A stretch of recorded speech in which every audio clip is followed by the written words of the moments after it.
Good morning, students. This is your geography lesson, and in this lesson, we are going to read about the revolution of the earth. So, we start our lesson. Students, in previous lesson, we learned about the rotation of the earth. In today's lesson, we will learn about the revolution of the earth. Students, what is revolution? Revolution is important to understand. It is important to understand the difference between rotation and revolution.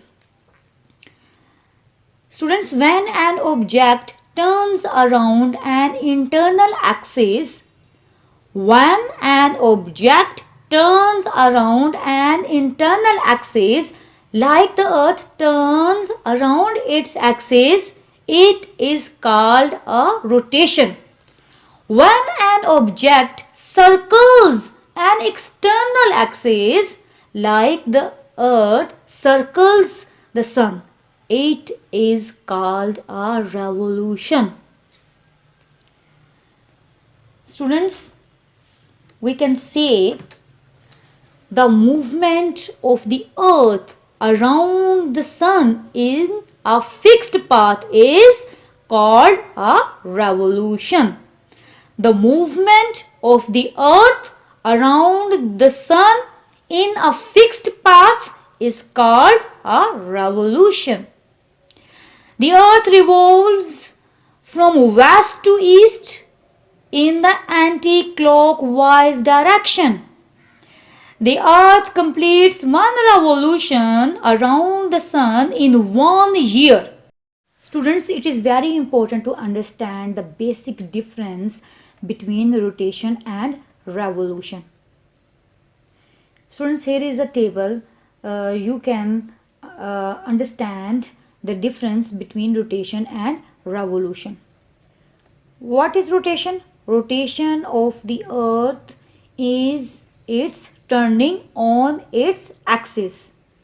And what is revolution? Revolution is the movement of the earth around the sun. Rotation. The earth takes 24 hours to complete a rotation with respect to the sun. On the other hand, the earth takes a full year, 365 days, for one complete revolution around the sun. The path of the earth moving around the sun is called an orbit. The earth's orbit is elliptical. Students, now come to page number 9 and read and understand more about revolution of the earth. Let's start reading. Have you ever wondered why some places have 4 distinct seasons while some are always hot with very little changes throughout the year? If you look closely at these places, you will see that the places that are located further away from the equator experience 4 seasons, whereas places that are near the equator do not have distinct seasons. What causes these differences? What is equator? An equator is an imaginary line around the middle of a planet or other celestial body. It is halfway between the North Pole and the South Pole at 0 degree latitude. An equator divides the planet into a northern hemisphere and a southern hemisphere. So, students, due to the revolution of the earth, we are able to enjoy different seasons of the year. The seasons are caused by the tilt of the earth and the earth's revolution. The earth does not only rotate in the same place, it moves around the sun. As I have already told you that The rotation of the earth is result of the movement around its axis, and the movement of the earth is around the sun. The path around the sun is known as an orbit. It takes 365.25 days, approximately 1 year, to complete one revolution round the sun. Students, the earth completes its full circle around the sun in 365.25 days, approximately 1 year. A calendar year is only 365 days, but there is a leap year every 4 years. The 0.25 days are added to make 1 day.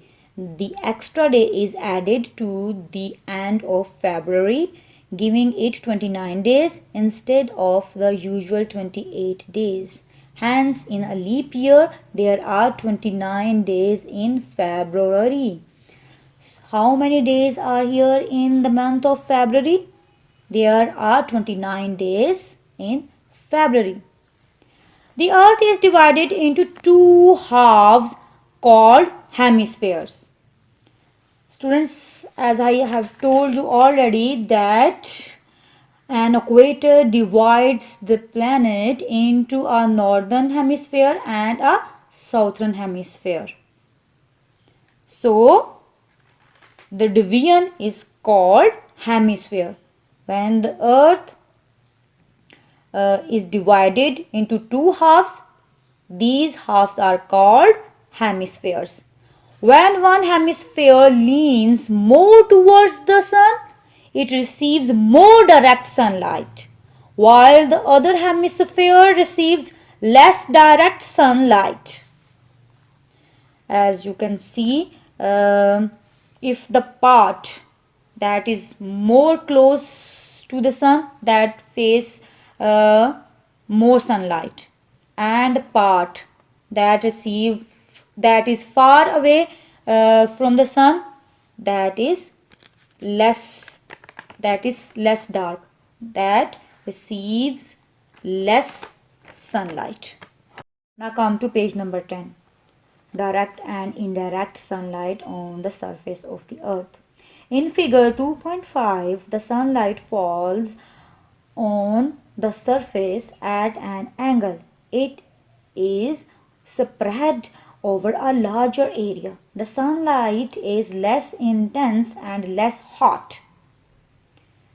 In figure 2.5b, the sunlight falls directly on the surface. It is more intense and hotter as it is more concentrated on a spot. In figure 2.5c, you see that places nearer the equator receive sunlight more directly than places further away from the equator. This is the reason that places near the equator are hot throughout the year.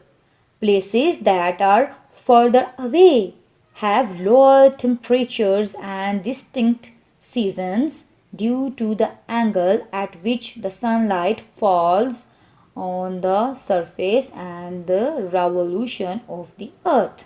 In the northern hemisphere, the day the North Pole leans towards the sun is known as the summer solstice, and it is usually on 21st June. Since the northern hemisphere is tilted towards the sun, it receives more direct sunlight.